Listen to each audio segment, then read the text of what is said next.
pagluluto sa panonood ng Maggie Cooking Lessons. Napagtanto ko na ang pagluluto ay hindi kailangan maging komplikado. Kahit simple lang ang ingredients, basta tama ang proseso.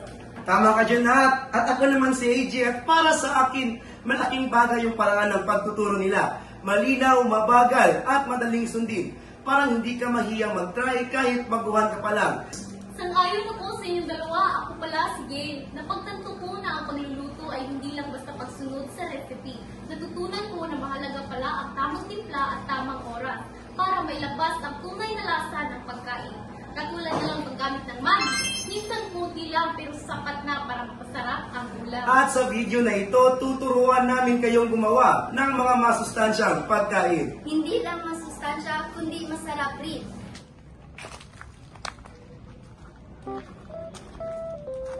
Hello mga ka-wellness at nandito na tayo sa aming gulayan sa Paralan at handa na tayong mamitas ng mga sariwang gulay na ating sasangkapin para sa ating lulutuin mamaya.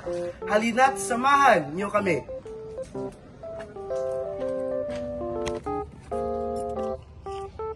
Ito ang carrots na mayaman sa vitamin A, vitamin K1 na nagpapalakas sa ating kalusugan at nagpapalinaw sa ating mga mata.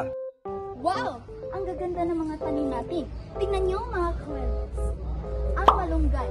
Ang dami nitong dahon kaya puno ng sustansya. Alam niyo ba mga ka-wellness? Ang malunggay ay may vitamin A para sa malinaw na mata, vitamin C para sa malakas na resistensya at calcium para sa matibay na buto. Uy, kayo pala yan mga ka-wellness. Ito pala ang talong. Ang kintab at ang healthy niyan. May antioxidant na tumutulong palakasin ang ating puso at katawan. Ngayon mga ka-wellness, simulan na nating lutuin ang main dish ng tawag ay steamed glazed eggplant with barbecue sauce. Una, ahiwain muna natin ang hindi buo, tapos hatiin sa apat.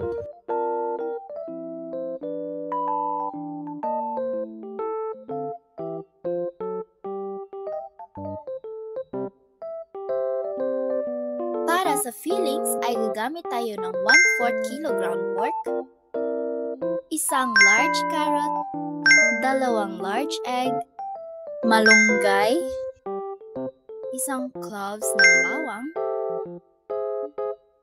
asin, garlic powder, at paminta. Pagkatapos, haluin ng mabuti. Ilalagay na natin ang filling sa loob ng hiwa ng talong. Ngayon ay steam na natin siya ng 30 minuto. At ngayon, gagawin na natin ang barbecue sauce. Gagamit tayo ng 1 tablespoon ng brown sugar, 1 tablespoon ng oyster sauce, 1 tablespoon ng Maggi seasoning sauce, 1 tablespoon ng suka, 1 tablespoon din ng ketchup.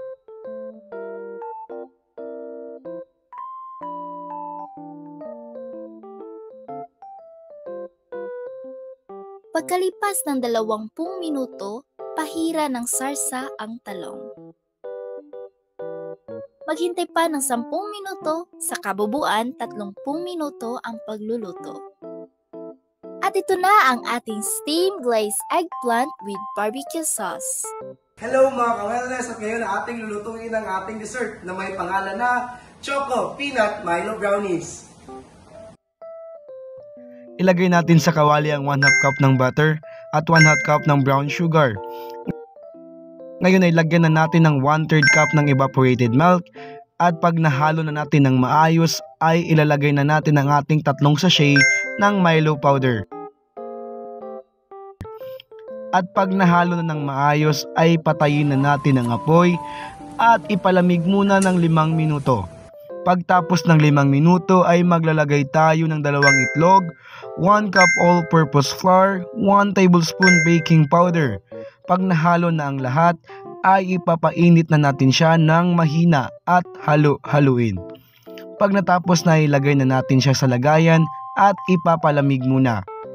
At handa na ang ating Choco Peanut Milo Brownies. Basta mga ka-wellness, ngayon ay tuturuan ko kayong gumawa ng icy cream Milo drink.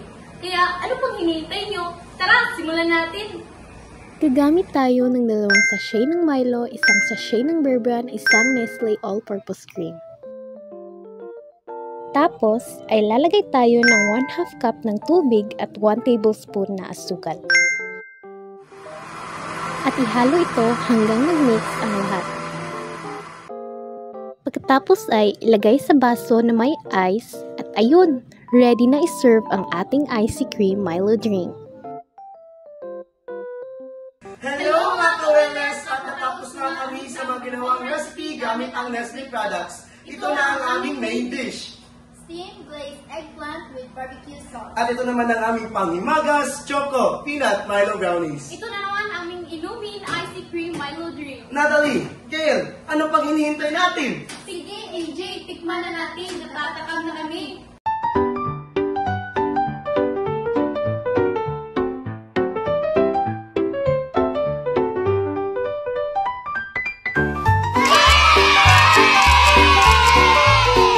Kami po ang mga mag-aaral ng Marigondo National High School. At ito po ang entry ng Nestle Wellness Sarap Sustansya Coke-Off. Hanggang sa muli! Bye!